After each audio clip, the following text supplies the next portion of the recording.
So, Kyle, thanks for being with us today, Chief Information Security Officer at Kestra Financial.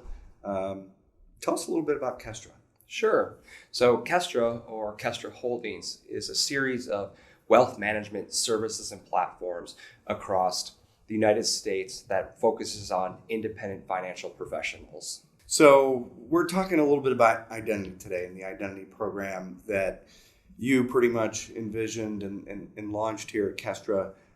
So let's try and start at the beginning. One of the hardest things we find in this space, and I've been doing identity for a long time, is that answering that question, why? Mm-hmm. Why are we doing this? Why are we going to approve these massive budgets? You know, it's invasive, it's expensive, it's really disruptive to your workforce. How did you go about that process? Yeah, so I think first and foremost, it was really a strong collaboration with the business side and understanding what were some of their priorities across the landscape of our different subsidiaries. And then there's a few themes that really came out of it. One was consolidation and standardization, wanting to be able to modernize our infrastructure across all of the holdings company subsidiaries, which is comprised of 6 of them. Another component of that was really giving a better user experience. Mm-hmm. So today prior to at least the initial release and implementation, we had a half a dozen disparate identity and access management platforms, both on-prem and in the cloud. And so we wanted to really consolidate that login experience, that MFA component of it, and to give that one solid, clean experience for all of our users. Another component, obvious for me as the CISO, was improving our cybersecurity maturity and aligning to some of our regulatory mandates that are out there today. So ensuring that we have better protection across our systems, which is tough to do when you have these disparate identity and access management systems. And then I would say last was kind of our desire to be able to scale from an M&A perspective, be more agile, be able to bring on companies faster and in various subsidiaries and make sure that we're bringing them into the mix onto our technology stack in a streamlined approach. So M&A is a big component today. We see a lot of companies that are bringing on new subsidiaries and they have those challenges of how do we bring them into the fold and how do we make them part of our company immediately. So that's actually a good one. So on that topic, as identity can be a long journey, it can take years. So I'm sure you've built kind of a roadmap and a vision for this. Tell me what that looks like. How do you prioritize what you're doing, when you're doing, and how you're doing it? Yeah, so I think we kind of talked about this earlier, is that identity has always been, as coming in as a new CISO and defining that strategy, I like to say identity is always going to be the cornerstone of my entire program. As you look at new design principles, things like zero trust, and the modern technologies they have today with SaaS platforms, it was really my objective to be able to provide not only, again, that heightened level of security, but also the ease and flexibility that that type of infrastructure would bring. And so first and foremost, we just looked at some kind of our larger pain points across identity and access management space, which again, it was user experience. And so that's what we decided to tackle first, is to bring in a new authentication platform and be able to consolidate that first and bring all of our applications across the subsidiaries underneath that umbrella. That way, at least we had a standard consolidated identity store, and as well as that same type of experience. Nice. So I know our team at IC Consult was heavily involved in a lot of the process and kind of building that roadmap and journey with you. Obviously, it's your journey, it's your roadmap. We just kind of help with the process. So as you're looking at tools, the landscape for identity, I mean, it's changing all the time. Tools come in and out of favor. Gartner, Forrester, all the various different publications kind of have their rankings.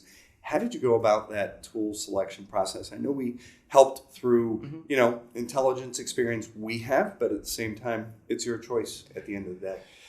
Yeah, I mean, it always helps to bring in a partner like IC Consult because they see this through a lot of different lenses at different companies and they understand a lot of the gotchas. And especially when we're describing the core requirements that we have at Kestra, IC Consult was instrumental in directing us, in that approach with the tools that we selected. But other than that, I think we're pretty relentless in our approach of how we look at different vendors, from going from testimonials from other or current customers, looking at, I reach out to forums like FSISAC, we have the ability to reach out to FSI, and ask current customers what they think, what they're seeing in the landscape.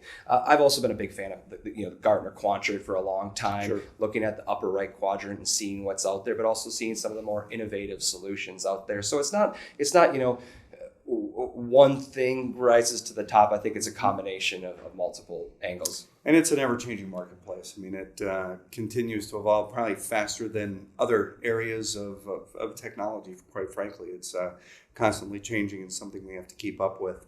So, on that, once we got to a point where we selected a couple of tools, tell me how the implementation and, it's design, architecture, implementation, how's that journey been?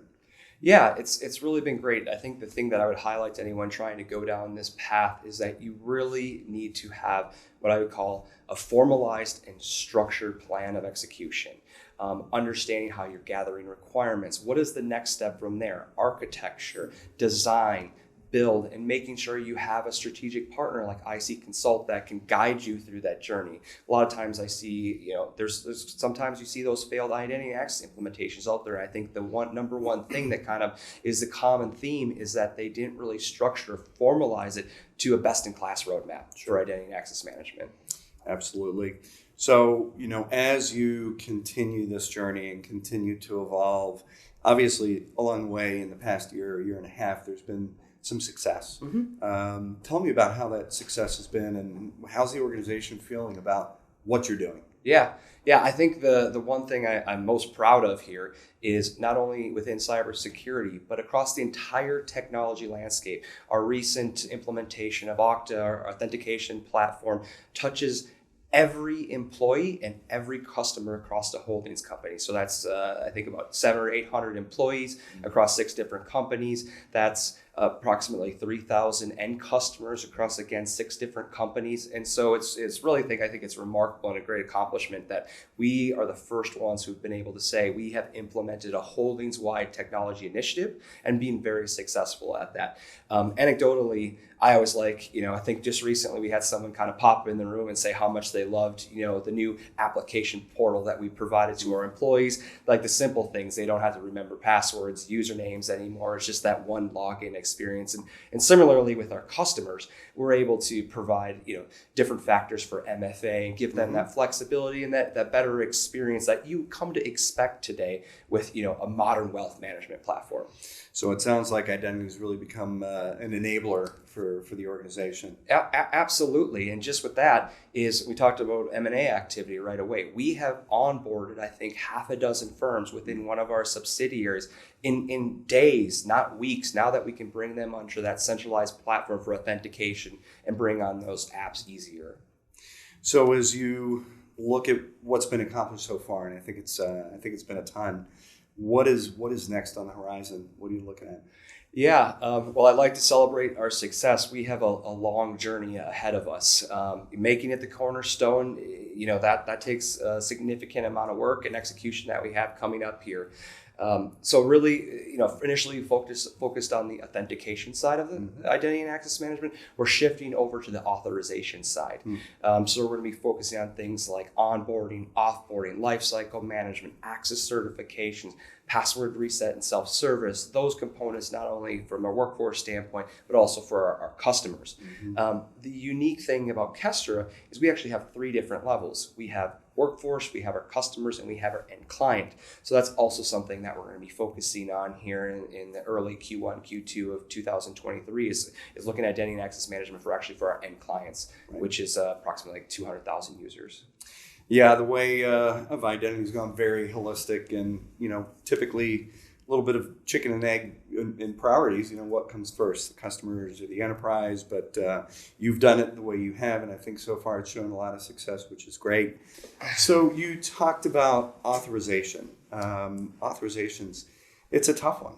It has been probably the hardest thing for the financial industry to crack. It's just something that continues to evade, and you never get it down to that science you need it to. How are you defining that for your organization and making that real?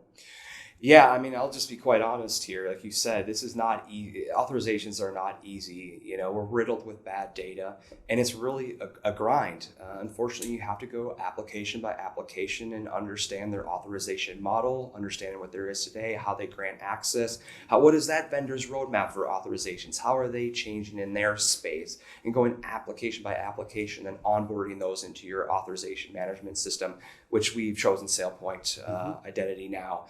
And just kind of checking those boxes off and going application by application to onboard those. And that's awesome. I think, from everything you say, Kyle, you started at ground zero. You started with nothing.